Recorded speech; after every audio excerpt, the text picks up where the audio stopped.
민주당 주도로 내일 열리는 이른바 대선 개입 의혹 국회 청문회에 조희대 대법원장이 출석하지 않겠다고 밝혔습니다. 사법의 독립성 침해 등을 이유로 들었는데요. 여당은 오만한 태도라며 날을 세웠습니다. 이호준 기자가 취재했습니다.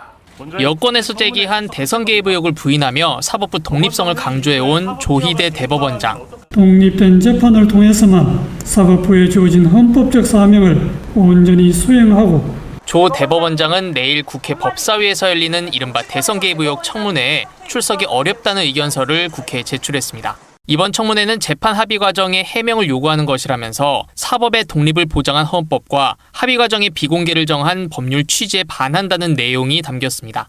조 대법원장과 함께 증인으로 채택된 대법관 4명과 내란 사건 재판을 진행 중인 지기현 부장판사, 사법행정 책임자로 지난 5월 국회 청문회에 참석했던 천대엽 법원행정처장도 모두 같은 이유로 불출석 입장을 밝혔습니다. 앞서 대법원은 선거를 앞둔 지난 5월 이재명 대통령의 공직선거법 위반 사건을 유죄 취지로 파기환송했는데 민주당은 이를 두고 조 대법원장의 선거 개입이라고 주장해왔습니다. 이를 추궁하기 위해 주요 법관들을 청문회 증인으로 채택한 건데 판사들이 나오지 않으면서 청문회는 공전할 가능성이 커졌습니다. 범여권은 국민의 사법부로 거듭날 마지막 기회라며 판사들의 출석을 촉구했습니다. 특히 조 대법원장에 대해선 국회를 무시한다고 주장했습니다. 지난번 5월 달에 제출한 것을 그대로 복사해서 보내는 그런 오만방자함을 보여준 것에 대해서 대한민국 모든 국민이 분노할 것이라고 생각을 합니다. KBS 뉴스 이호준입니다. 자, 그리고 조희대 청문회 역시 조희대 대법원장은 안 나올 걸 예상했는데, 그리고 지기현 판사도 재판 중이라 안 나올 걸 예상했는데 다른 분들은 왜 안 나오는 거예요? 지기현 대법원장도 나와야 하기도 하지만 그거 대법원장은 그렇다 치고 나머지 사람들은 왜 안 나오는 겁니까? 그러니까 우리가 그 지난 그 윤석열 검찰 당시에 검찰이 쿠데타를 할 수 있다는 것을 경험했잖아요. 윤석열 한동훈 그 연성 쿠데타를 통해서. 근데 법원이 사법부가 쿠데타를 할 수 있다는 것이 굉장히 여실히 드러났잖아요. 그래서 이 형사사법 시스템이 쿠데타가 가능한 구조네. 근데 지난 5월 달 재판에 대해서는 조희대 대법원이 답을 해야 되는데 답을 안 하고 있으면서 뭐라도 말을 해야 되는 거 아니에요? 근데 지난 검사 탄핵 때도 보면은 검사들이 줄줄이 다 안 나오고 이 국회 절차에 비협조했거든요. 근데 지금 법원도 그렇게 지금 비협조하고 있는 것입니다. 지금 저기 사진 좀 띄워봐 주세요. 예, 네. 증인들이 나와 있는데요. 예. 아까 보니까 그 이영진 대법원 재판연구원 사진이 좀 잘못되어 있어요. 아, 그렇군요. 저희가 얼굴을 몰라가지고. 법조인 내에 이영진이라는 동명이 많습니다. 아, 그래서, 그렇군요. 예, 그거는 좀 교체가 되었고요. 그래서 사진을 뒷모습으로 바꿨구나. 앞에 잘못 나간 사진 죄송합니다. 예. 예.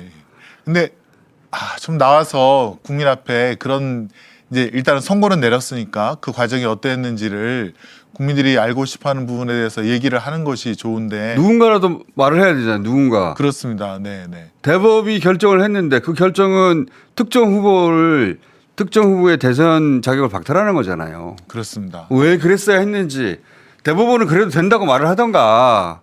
그러니까 그런 일을 저질렀는데 아무도 어떤 조치도 할 수 없다면은 그러니까 그거는 되게 이상한 일이잖아요. 대선 후보 자격을 우리는 박탈해도 된다고 주장을 하던가 그러면. 그렇죠. 그게 사법 독재죠. 그것이 맞아요. 재판 독재이고. 그래도 된다고 주장이라도 하던가요. 왜 아무 말도 안 하냐고요. 그러니까 미국의 경우에는 아시다시피 미국 헌법을 처음 만들었을 때 헌법의 아버지들이 이 헌법을 민주주의 헌법이 아니라 민주주의를 방어하는 헌법이라고 그러면서 사법부의 독립을 극단적으로 강화시켜놨어요. 그래서 예를 들어서 법원의 판사들 같은 경우 임기가 종신입니다. 근데 우리나라는 그런 헌법 체계가 아니에요.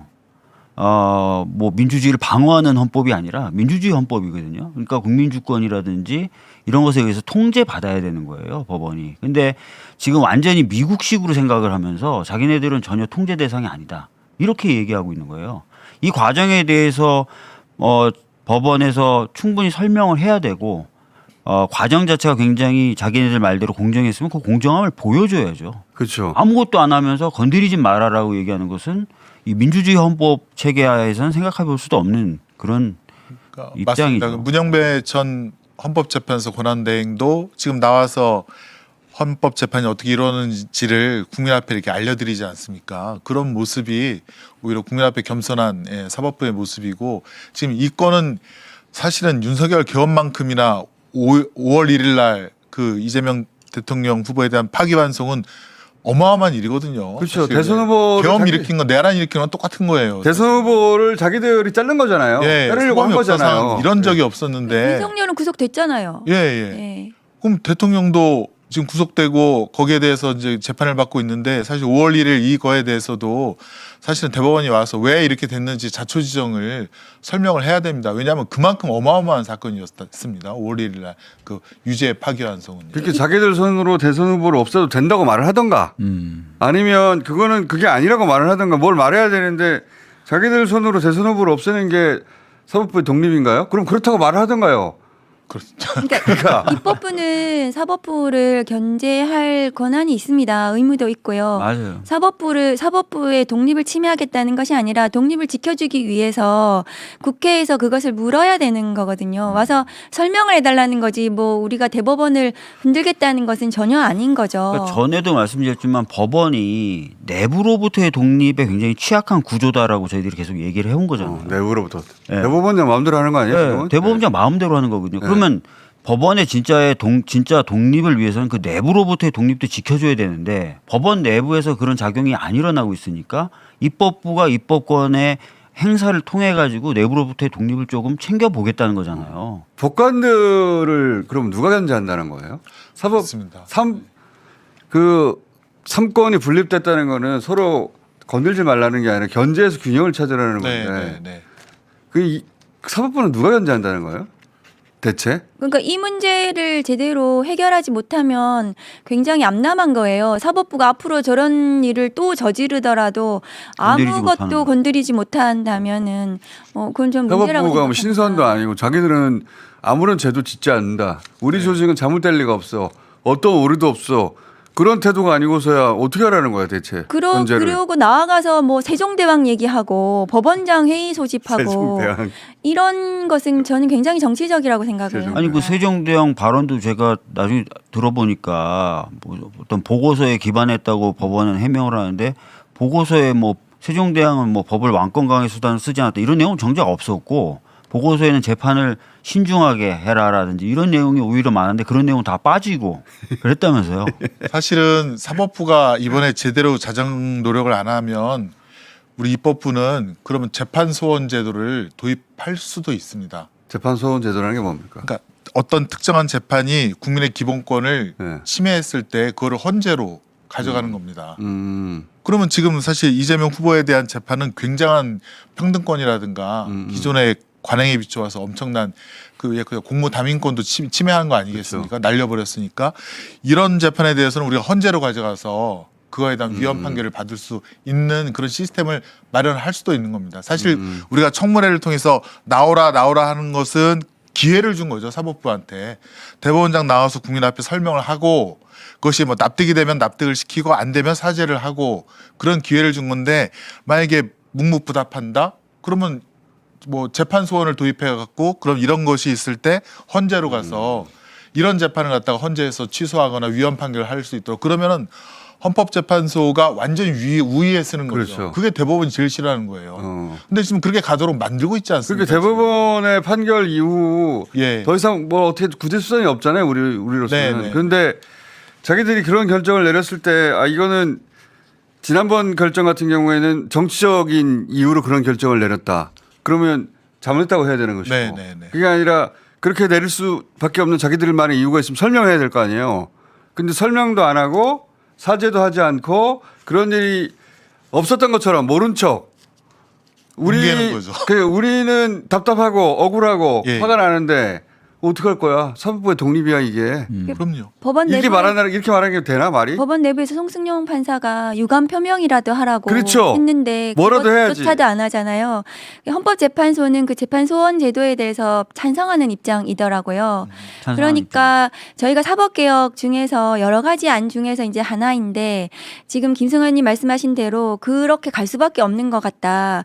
그리고 조희대 대법원에 대해서는 사실은 특검을 하거나 탄핵을 하거나 이런 굉장히 강도 높은 조치들이 있습니다.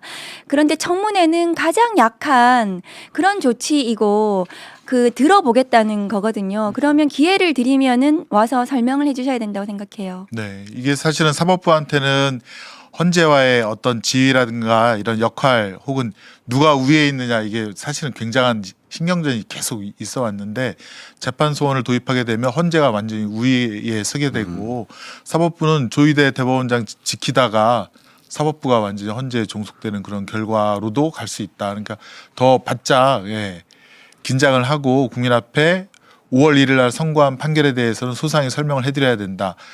재판 과정은 모르겠지만 어쨌든 선고하고 나면 그 판결은 시민사회 혹은 학계의 비판의 대상이 되는 공공재가 된다라는 점을 명심을 해야 될 것 같습니다. 근데 이번에 안 나온다는 거 아닙니까? 이 조희대 대법원장은 같이 지금 말하는 임기 게 뭐. 끝날 때까지 법관에 대한 인사권과 징계권을 다 가지고 있는 거예요. 그러면 법관들이 그 밑에 이렇게 계속 줄서기 할 수밖에 없고 이런 사법부 독립이 계속 문제되는 상황이 계속 지속되는 겁니다. 2년밖에 안 남았는데 아니 그래서 저는 뭐 법원조직법이라도 바꾸든지 뭐 여러 가지 방법을 통해 가지고 뭐 법원 행정처를 좀 더 수평적으로 만든다든지 등등등 여러 보완 장치를 만들어야 될 것 같아요. 그러니까 대법관 숫자 늘리는 건 기본이고요. 지난번 양승태 코트 때 저희들이 하려고 했었던 개혁을 못 했잖아요. 이번에는 좀 그런 것들을 확실하게 해내야 될 것 같습니다. 사법부 독립으로 5월 1일이 설명이 안 되잖아요. 전혀 설명이 안 됩니다. 5월 1일 날 한 게 무슨 사법부 독립입니까? 사법부 독립이 무너진 날입니다. 그날이. 그러니까 그걸 설명해 달라는데 그것도 안 하고 판사 아닌 사람들은 그냥 입 다물고 가만히 있어라. 그거 사법 독립인가요? 나는 이해가 안 가요. 예, 사실은 법관들도 사실은 그 가치관이라든가 그거에 대해서 조금 국민들로부터 검증을 받아야 된다고 생각합니다. 워낙 그 판사의 가치관이 그 재판에 끼치는 영향이 심대하기 때문에 법률과 규정을 따른다고 하지만 본인의 가치관에 따라서 너무 극단적인 보수적인 판결을 내릴 수도 있고 그런 부분들에 대한 좀 평가를 10년마다라도 받아야 되지 않느냐 그런 생각이 들기도 합니다. 근데 그거는 이제 평소에 언행이라든가 이런 게 아니라 본인이 해왔던 판결로서 평가를 받아야 된다고. 그러면 이제 이렇게 해서 청문회가 대부분의 법관들이 안 나오고 이제 끝날 거 아니겠습니까? 네네. 그 이후에 그러면 그 사법 개혁을 위한 제도 개편이 이루어져야 되는 거 아니에요? 그럴 방안 중에 뭐가 있어요? 가장 말씀하신 게 저희가 그 2017년 사법농단 후에 그때 이홍훈 대법관께서 위원장이 되셔서 마련한 안 중에 사법행정위원회. 사법행정위원회. 판사는 재판만 하고 뭐 인사라든가 이런 것은 사법행정위원회로 이루어진. 대법관의 인사권을 뺏는다. 물론 거기에 이제 의장은 대법원장이긴 하지만 과반수를 그렇죠. 시민사회라든가 법조계에서 학계에서 들어가서 거기서 같이 지난 논의를 하는 21대 국회 때 거의 될 뻔했거든요. 될 뻔하다가 마지막에 안 됐는데 확실하게 좀 그래서 이제 대법원장을 정점으로 하는 마치 왕국 같은 체계인데 왕국 같은 체계죠 지금. 네, 그거를 수평적으로 좀 인사권을 분산시켜 가지고 제어하는. 그래서 대법원장 마음대로 하는 거잖아요. 지금은. 지금은 거의 그렇죠. 그렇죠. 네. 그래서 지금도 대법원장이 분명히 잘못했는데도 다른 판사들이 뭐라고 말을 못하는 거 아니에요? 말을 못하죠. 자기 인사권을 걸지 않는 한. 그렇습니다. 그러니까 자기 인사 피라미드식으로 되어 있습니다. 그렇죠. 대법원장을 정점으로 자기 그래 나 출세 못해도 돼. 라고 생각하고 들이받지 않는 한 그게 어려운 거잖아요. 그런 분들은 지방에 계시죠.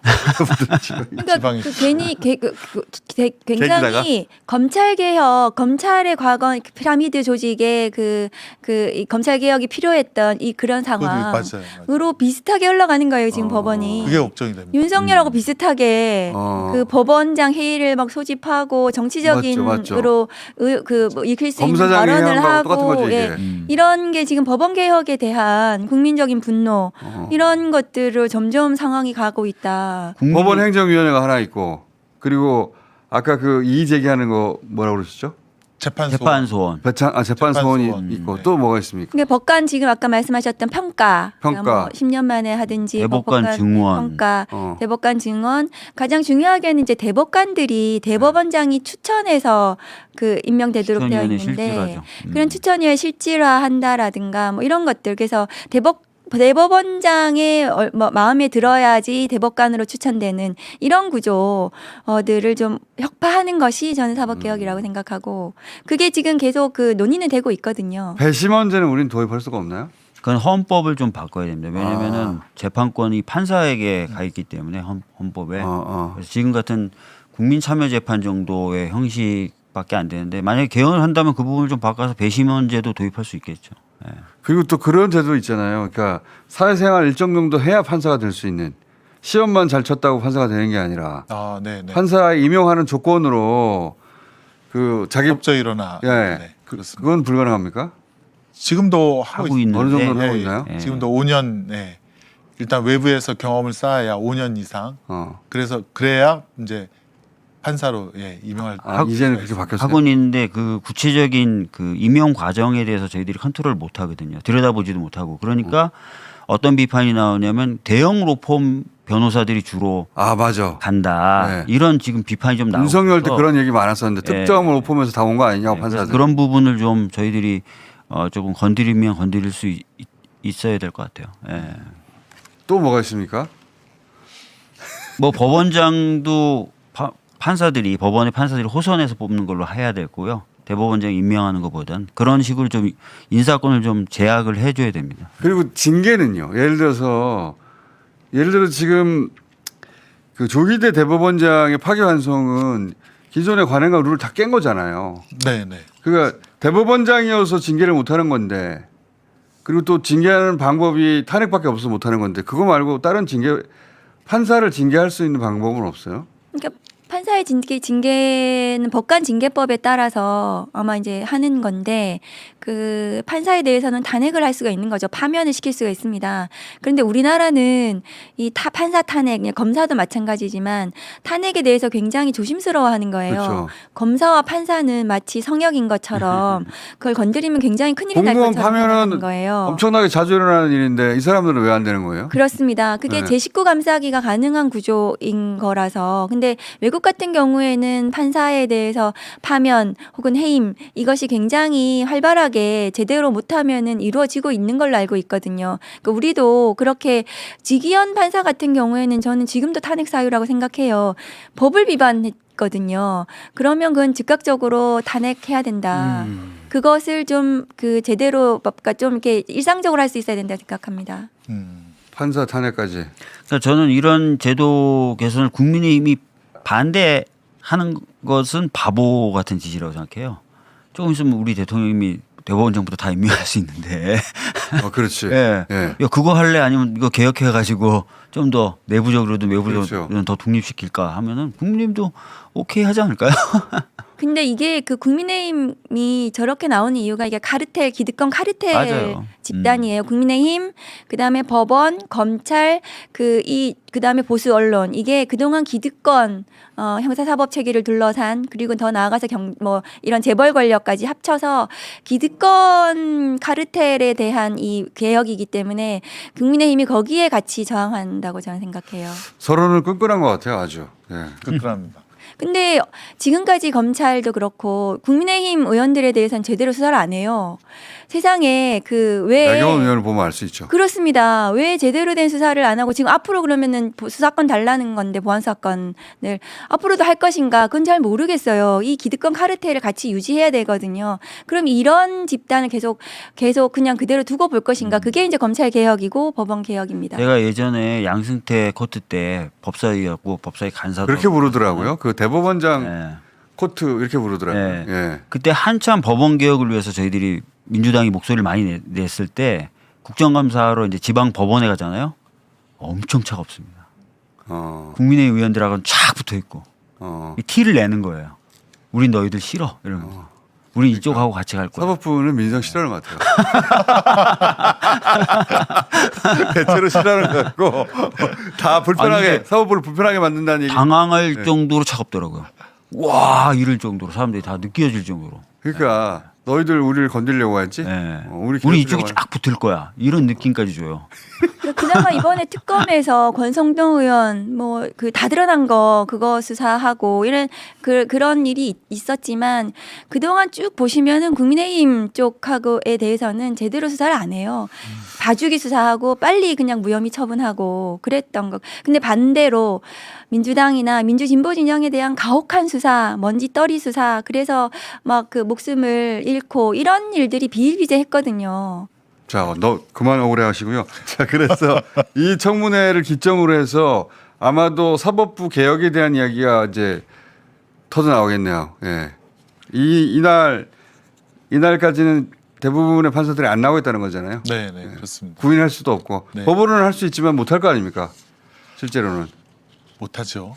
아니, 법을 지키셨으면 좋겠어요. 이것은 국회 증감법상 출석 의무가 있고 출석하지 않으면은 고발의 대상이 될 수 있습니다. 지금 어쨌건 이제 조희대 대법원장 지키기가 보수 언론도 결집을 해서 계속 저항을 하고 또 민주당을 공격을 하고 있는데 저희는 뭐 이번에는 원칙대로 좀 세게 나갔으면 좋겠다 이런 생각이 들고요. 저도 뭐 사법부가 친정인데 사실은 제 생각에는 사법부나 헌법재판소도 헌법기관이지 않습니까? 근데 기재부한테 제일 약하거든요. 몇 억짜리 예산 쓰려면 기재부 사무관이나 과장한테 가서 막 해달라고 부탁하고, 그러니까 국민의 신뢰를 사법부가 얻으면 저희는 예산 편성권을 좀 주고 싶어요. 아, 오히려 예. 딜을 그렇게 하시려고. 예산 편성권을 줄 테니 좀 국민으로부터 신뢰를 얻어라. 그러면 이제 이번 그런 5월 1일 재판에 대해서도 나와서 소상히 좀 설명을 하고 사죄를 하고. 조희대 대법원장 본인이 자기가 한 일을 공개적으로 한 건데 그렇습니다. 네. 그러면 공개적으로 말할 수 있어야 되는데 그런 말은 배포가 없는 사람인 것 같아요. 없습니다. 네, 네. 없어서 그냥 그리고 숨는 것 같아요. 그냥. 이런 사례를 방지하기 위해서는 우리는 재판소원을 도입할 수밖에 없다. 라고 이렇게 좀 경고를 해야. 일은 저질렀는데 왜 저질렀어 그러니까 숨어버리는 거 아니에요 지금. 예, 한마디로. 그러면서 그걸 사법부 독립이라는 그걸로 미묘한 철옹성을 쌓고. 그걸로 예. 포장하고 다른 사람들도 사법부 독립이라고 말하지만 예. 누가 그거를 납득을 합니까? 예. 도망간 건데. 그래서 저희가 아무튼 원칙적으로 대응하되 이런 당근과 어떻게 보면 채찍이라 할까요? 그거를 갖다가 좀 강원 양면을 잘 해서 사법부랑 계속. 잘 알아서 해주세요. 자, 오늘 여기까지 하겠습니다. 감사합니다. 조희대 대법원장 청문회 관련 뉴스로 가보겠습니다. 30일에 예정이 되어 있잖아요. 내일 예정되어 있는데 조희대 대법원장이 안 나가겠다라고 했습니다. 예상은 됐던 일인데. 네, 조희대 없는 조희대 청문회가 될 전망인데 국회에 의견서를 보냈어요. 안 의견서. 나가겠다고 하는 의견서를 보냈습니다. 원래 불출석 사유서 보내는 거 아니에요? 보통은 네. 이렇게 청문회에 못 나온다고 하면 이러이러한 사유로 못 나갑니다라고 못 나가는 이유를 설명해야 되는데 그게 아니라 일종의 이번 청문회에 대한 내 생각이 이렇습니다라는 취지의 의견서를 보낸 거죠. 네, 뭐 상관은 없어요. 뭘 보내든. 뭐 논평 들어볼게요. 네. 무슨 내용이 담겨 있냐면 네. 이번 청문회는 이재명 대통령에 대해 진행 중인 재판에 대한 합의 과정을 해명하라는 내용을 담고 있기 때문에 네. 사법의 독립을 보장한 헌법, 재판부 합의 과정에 비공개 원칙이 있는 법원 조직법 등을 위반이란 표현은 안 썼습니다. 아무튼 뭐 이제 그런 취지에 따라서 내가 여기 들어가서 설명을 하는 건 재판 과정에 대해서 그 설명을 해달라는 거기 때문에 법률 취지에 반한다. 그래서 나갈 수가 없다. 이렇게 의견서를 네. 제출했습니다. 그러니까 사법 독립을 보장한 헌법과 또 합의 과정의 비공개를 정한 법률 취지에 만약에 반한다. 내가 가서 이런저런 얘기를 하다 보면 그 법률에 반한다. 네. 이런 이유로 맞습니다. 나는 못 가겠다. 네. 예, 이렇게 얘기를 했는데 네. 하여튼 뭐 의견서나 뭐 사유서나 비슷한 거예요? 아니면 좀 두 개의 차이가 많습니까? 지금 이제 여기 정치권에서는 꽤 다르게 보고 있는 것 같아요. 당연하죠. 예. 이제 사유서라는 거는 네. 쉽게 말해서 뭐 굳이 표현하자면 격하게 이 갑과 을의 관계인 거죠. 이제 조금 더 나와야 되는 입장에 있는 사람이 네. 이렇게 내가 이런 이유가 있으니까 양해해 주십시오라고 이제 요청을 하는 개념이라고 저는 받아들이고 사유서가 거기 사유서. 의견서라는 것은 네. 결정권이 나한테 있다. 네가 나오라고 하든 말든 그것은 너의 말이고 나가든지 말든지는 결정권은 나한테 있다. 라는 개념으로 저는 느껴져요. 그러니까 예전에 그 학교 조퇴할 때 조퇴 사유서 뭐 이런 거 쓰는데 네. 조퇴 의견서를 쓸 수는 없는 것처럼. 그렇죠. 뭐 혼나죠. 옛날 같았으면 이제 네. 선생님한테 맞죠. 네. 근데 이제 여기에 대해서 그러니까 이제 뭐 박지원 의원도 이제 오만 방지하다는 표현이 네. 저는 딱 더 이상의 설명할 필요가 없다라고 생각하고 저희는 그래서 이럴 줄 알았습니다. 사실. 그렇기 때문에 대법원의 현장 검증을 가야 되겠다. 네. 가서 대법원에 가가지고 그 로그 기록도 한번 봐보고 얼마나 재판 기록을 봤는지 그것도 확인해보고 또 우리가 압수수색하는 이유가 그거잖아요. 하고 나면은 또 어떤 증거가 어디서 튀어나올지 몰라요. 그렇기 때문에 대법원에 가서 현장 검증을 하다 보면 그럼 강제할 수 있는 거예요? 갈 수 있죠. 우리 피감 기관이니까 갈 수 있어요. 현장을. 네. 네. 그래서 간단해요. 뭐 국토위에서 네. 코레일 가가지고 네. 거기 가서 현장 검증한 거 똑같은 거예요. 네, 가가지고 국회법에 이런 내용이 있어요. 저희가 자료 요구나 이런 거를 할 때 사실 성역이 없이 다 할 수 있습니다. 뭐든지 할 수 있는데 딱 못하는 게 뭐가 있냐면요.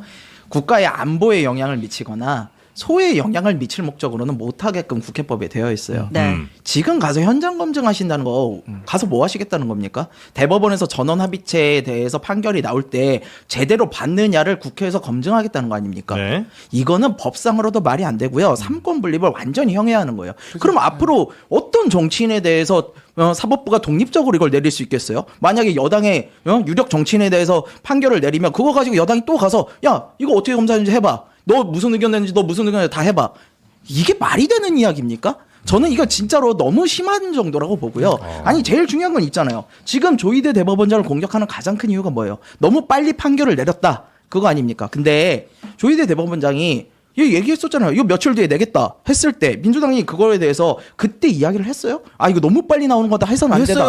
몇 명이나 했어요. 이렇게 당이 다 나와가지고 그거에 대해서 이렇게 공격을 얼마나 했습니까? 다들 빨리 좋게 나오는 줄 알고 대법전에 해주는 줄 알고 가만히 계셨잖아요. 근데 결과가 나오고 나니까 그거에 입각해가지고 이렇게 공격을 하시는 거 이거 사법부를 전체적으로 흔드는 일이라고 봐요. 근데 맞습니다. 사실 민주당에서 많은 분들이 와 잘됐다 사실 이런 분위기가 있긴 했어요. 하지만 법사위에서 법률관 출신들은 지적할 부분은 많이 지적했고 저도 그런 발언을 분명히 한 게 있어요. 제가 지금 찾고 있어요. 그런데 현장 검증이 뭐 대법원 흔든다? 뭐가 재판 내용에 대해서 지금 보자는 게 아니잖아요. 이미 결과가 끝난 거에 대해서 그 절차에 대해서 그 시스템에 대해서 우리가 검증하겠다는 거예요. 아니에요. 아니, 국회가 원래 국정감사를 하잖아요. 그러면은 잘못된 시스템이나 절차에 대해서 지적을 하고 그걸 개선하는 게 국회 일이잖아요. 그러니까 그거는 거기에 대해서 반대하는 입장들이 하는 주장인 것이고 우리의 주장은 아니 어떻게 그동안 증거로 남아있잖아요. 평균 이거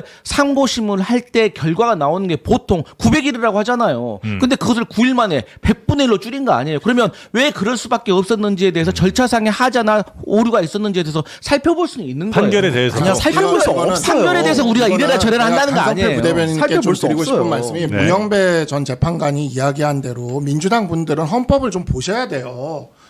상권 분립이라는 것에 대해서 좀 문영배 전 재판관께서 얘기를 하시잖아요. 헌법에 대해서 좀 공부를 하시라고. 그게 뭐 우리 보고 한 거예요? 보라고. 우리 보고 한 거예요? 왜냐하면 상권 분립이라는 게 사법부가 판단을 내리는 지금 김성열 수석 최고위원 잘 얘기를 하셨지만 사법부가 판단을 하는 내용에 대해서 입법부가 관여할 수는 없도록 돼 있어. 그게 국회법에 돼 있다고요. 근데 그 부분에 대해서 지금 들어가서 보겠다라는 게 사실상 압력을 넣겠다는 거죠. 이게 입법부가 사법부 위에 서겠다는 건데 전 모르겠어요. 이렇게 되면은 사법부도 계속 이렇게 당하면 안 된다고 봅니다.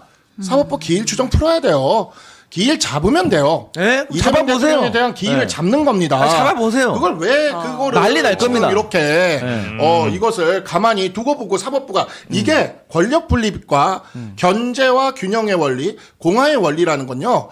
각각의 권력들이 존재를 하는데 그 권력들이 과하지 않도록 서로 간에 자제를 하면서 견제를 하는 겁니다. 지금 민주당이 조희대 대법원장을 망신 주려고 청문회에 부르고 민주당이 대법원에 가서 망신 주려는 현장 검증을 하겠다는 이런 행태는 바로 그 자제를 넘어선 거예요. 저는 사법부가 저는 기일 추정에 대해서 동의하지 않았지만 사법부가 기일 추정을 했을 때 최소한은 그냥 저기를 했던 게 뭐냐면 이게 바로 권력의 자제다.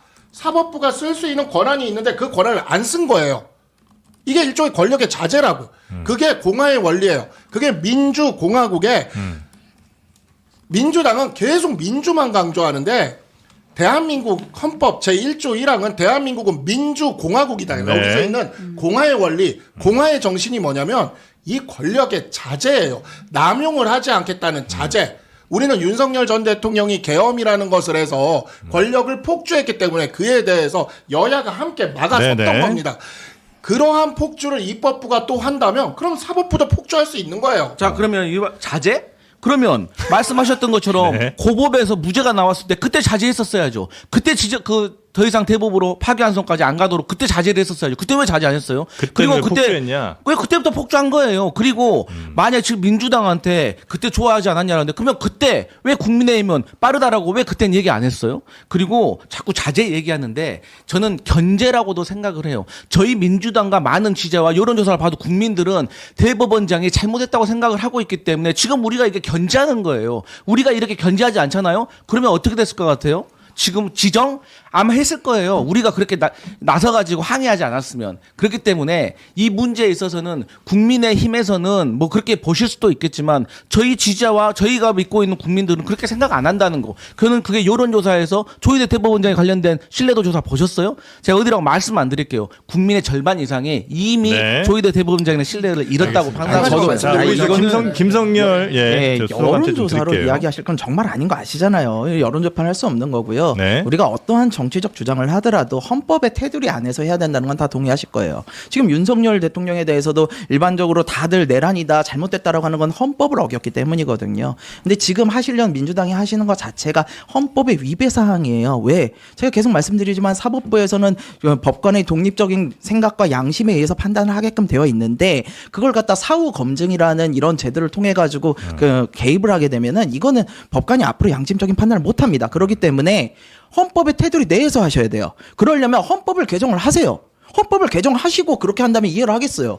헌법 개정할 자신이 있으시면 그렇게 내고 하시고. 법관이 내린 어떤 판단도 뭐라고 할 수는 없는 건가요? 혹시? 아니요. 그거에 대해서는 절차에 따라서 해야죠. 절차? 그걸 가지고 입법부에서 저렇게 들어가는 건 분리되어 있는 거예요. 네. 그러니까 이렇게 보시면 돼요. 법치주의는 일종의 약속이에요. 네. 우리가 저도 이제 법대 다니고 법률가로 일하고 하면서 하지만 네. 모든 판결을 만족할 수는 없어요. 다만 우리가 그 판결에 대해서 인정하고 그에 대해서 승복하겠다고 하지 않으면 그 다음에는 무력이 행사되기 시작을 하는 겁니다.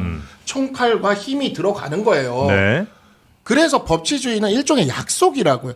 어쨌든 3심까지 했고 대법원에서 결론이 난 거에 대해서는 네. 우리가 그냥 모두 받아들이자, 용납하자, 사법부에 대해서는 우리가 승복하자 이렇게 약속을 한 건데 그 약속을 지금 깨자는 거잖아요. 그러면 제가 이런 말씀을 드릴게요. 좀 차분하게. 아까 이제 제가 고법에서 무죄 받았을 때 더 이상의 대법원에서 대법원장이 절차를 진행한 것도 잘못됐다. 거기서부터 멈춰야 된다라고 했고 이미 또 5월 15일 날 공식 선거운동, 대통령 선거 공식 선거운동 기간에도 기일을 잡아버렸어요. 이 자체가 헌법 116조가 나와 있는 이 공정한 선거운동을 할 수 있는 권리를 침해한 거예요, 이미. 그리고 저는 어떤 말씀을 드리고 싶냐면 사실 이제 이 조희대 대법원장 관련해가지고 저희 민주당은 국민들의 신뢰를 잃었다라고 지금 판단을 하고 있어요. 그리고 저희가 지금 법의 판결 결과를 가지고 지금 가서 뒤지겠다는 게 아니에요.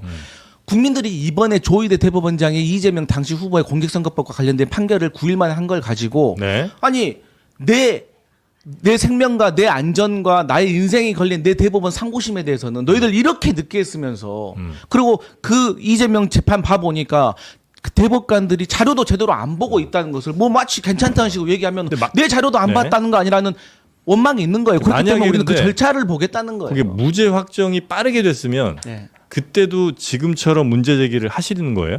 그건 사실 그래서 저희가 네. 아픈 부분이 그 부분이 있어요. 네. 그 부분 제가 그래서 앞서도 말했잖아요. 네. 그때 무죄 환송하고 다시 기회를 빨리 잡는다고 하니까 네. 많은 민주당 의원들이 좋아했고 네. 저도 좋아했었어요. 또 사실. 무죄로 만약에 이렇게 네. 9일 만에 판결 내렸다고 네. 치면 지금 문제 삼지 않으실 거 아니에요? 근데 그때도 멈췄어야죠, 그냥.